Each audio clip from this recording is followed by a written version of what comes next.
A lot of you buying performance luxury SUVs should be buying this instead.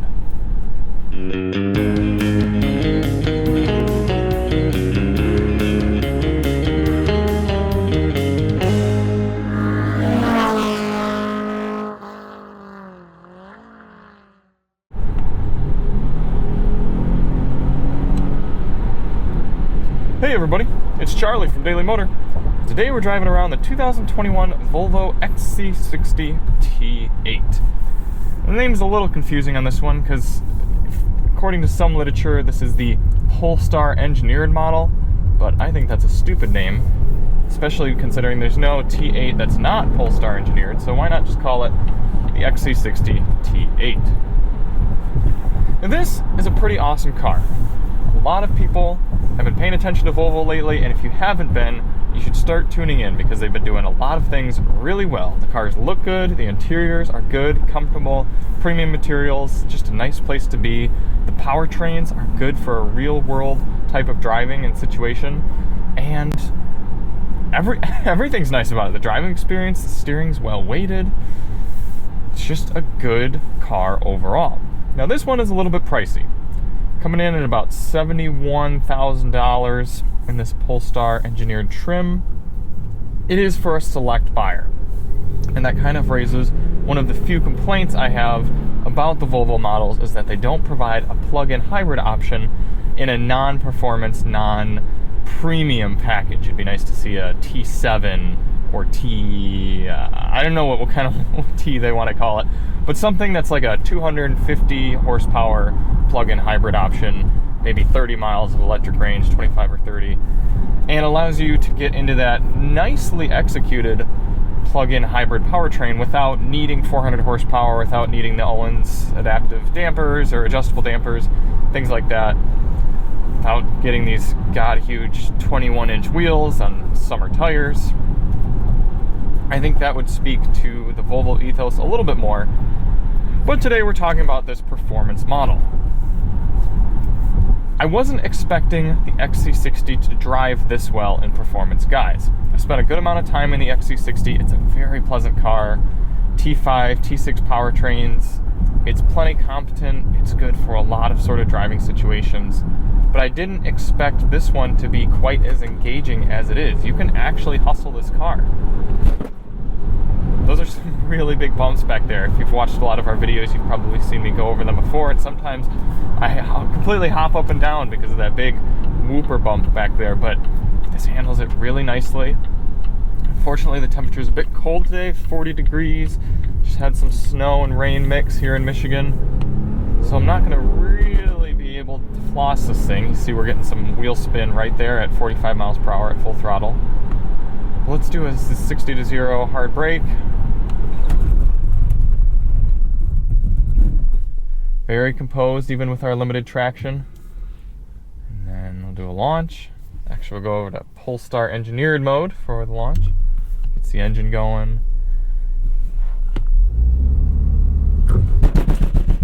Oh my gosh. Really fighting for grip there at the beginning. Back into hybrid mode. Actually, we'll stay in Polestar engineered and talk about that real quick. So you do have paddle shifters, but it doesn't hold gears, so I can shift down right now. So second gear, floor it. Once it hits about 6,300 RPM, it shifts automatically. And if I don't touch the paddles for 10 seconds or so, it'll go back to just normal drive mode, shifting regularly.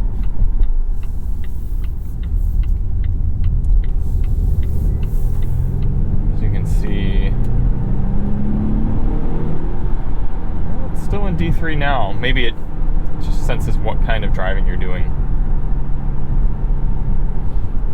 So just being a little 2-liter turbo paired up to this electric motor, it's not exactly a thrilling or exhilarating sound that it makes or any sort of character like that, but it does have the power necessary to pull strong and encourage some sort of enthusiastic driving.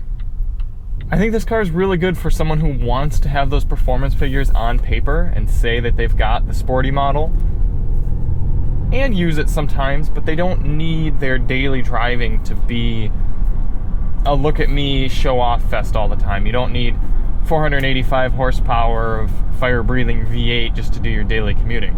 In this car, you can do most of your daily driving on electric, to be honest, depending on your commute. And then when you want that grunt and that power, you've got it, and you can also brag about it. Up here on the highway, let's shift back into hybrid mode, activate the cruise control. Volvo has quite a good semi-autonomous driving mode, their pilot assist. It's also pretty quiet in here. It's a loud section of highway, but Volvo masks it well.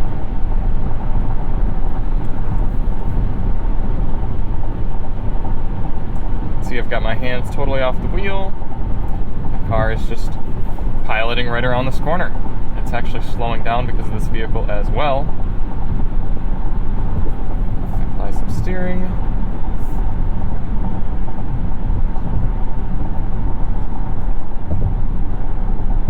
The electric motor can definitely get up to highway speed on its own.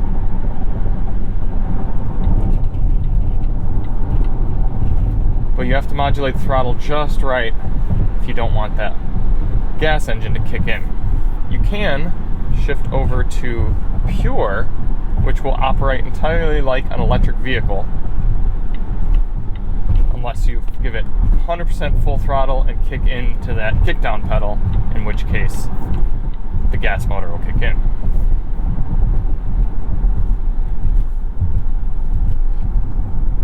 I really like driving Volvo's T8 powertrains. I think they are really well designed. I think they're really good for realistic daily driving. It's just a shame that they cost what they do. Now, unfortunately, we haven't had the chance to run this XC60 on our real-world highway fuel economy test, but we will be doing an in-depth sound system review of the Bowers & Wilkins audio system. So if you're interested in that, check the link in the description for that. We'll also be covering Android Auto and Apple CarPlay function. I'm really surprised it rides as well as it does being on 21-inch wheels. Not the thickest profile tires on here. The ride is a bit firm, not exactly plush, luxury car style, but if you lived anywhere without broken roads like this, I think you'd be totally fine. Volvo has some pretty good usable voice commands as well, so you can say things like, set the climate control to 74 degrees. Temperature set to 74 degrees. I will say that that voice is pretty awful though. You'd think they could have gotten something a little more natural sounding here in 2020. Change the radio station to Sirius XM channel 53. Please repeat. Tune to Sirius XM channel 53.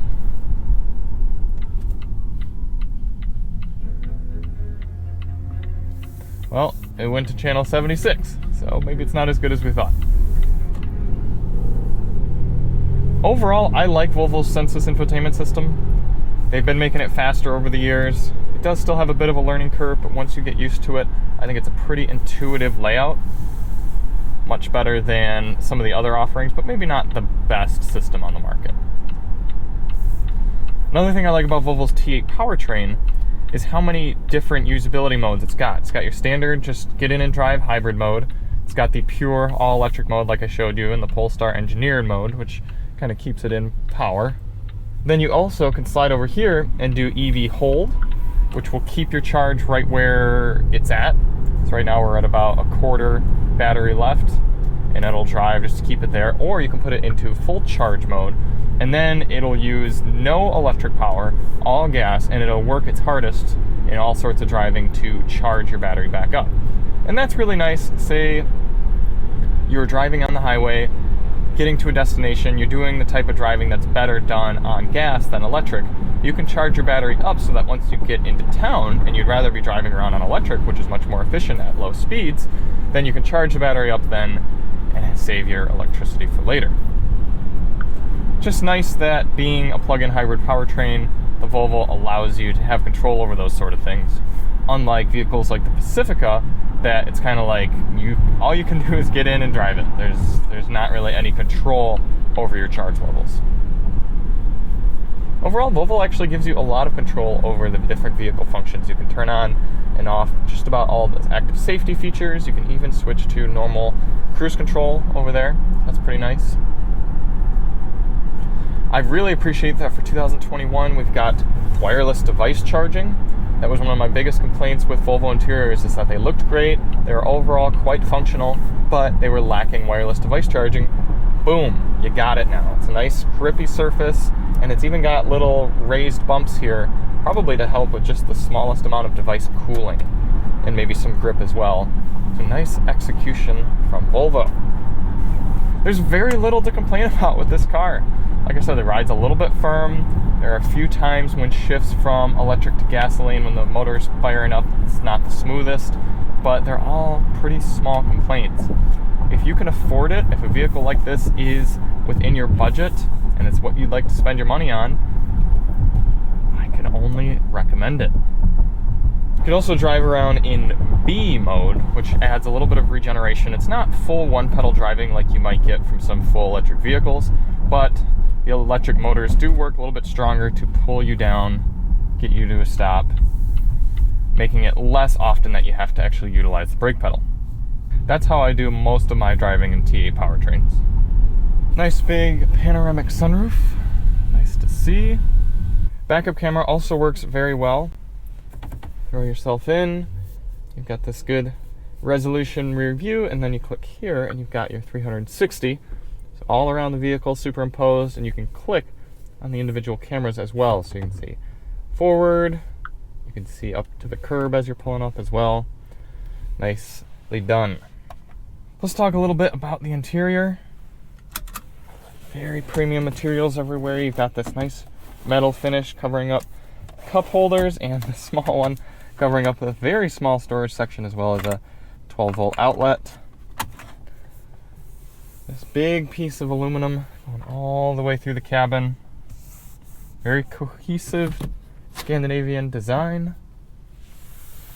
Nice seats. Got this little Swedish flag, which I like. This kind of cool cloth material and leather. Lots of adjustability to the seats. Cool yellow seat belts for the Polestar trim.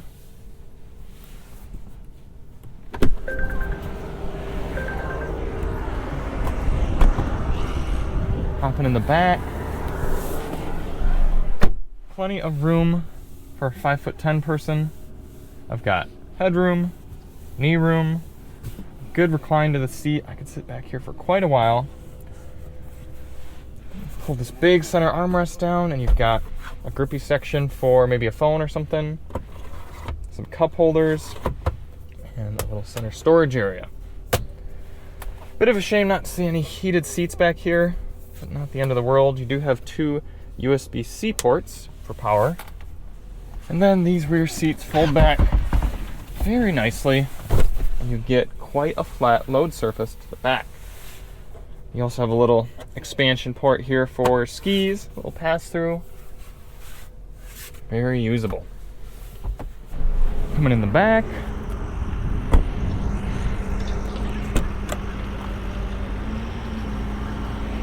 Very usable load surface. Got your charging cable, stores back here, and under there your battery as well. Nice little pockets of storage. And this cargo cover, which can be moved into a few different sections. You can kind of bring it right there, cover up the whole thing, or move it up, cover a little bit less. 12-volt power, as well as some metal tie-downs. Just such a sharp-looking vehicle in general. I'm not usually a huge fan of silver, but I think it looks really crisp and nice with this car. Very elegant. Those Thor's hammer headlights. It's kind of what the sporty car is becoming. It's the usable sporty vehicle. I think Volvo did a great job. Thank you all so much for watching. If you want to see more on the XC60, check out our Bowers & Wilkins audio system review, and we'll see you on the next one. I'm Charlie from Daily Motor, and as always, drive on.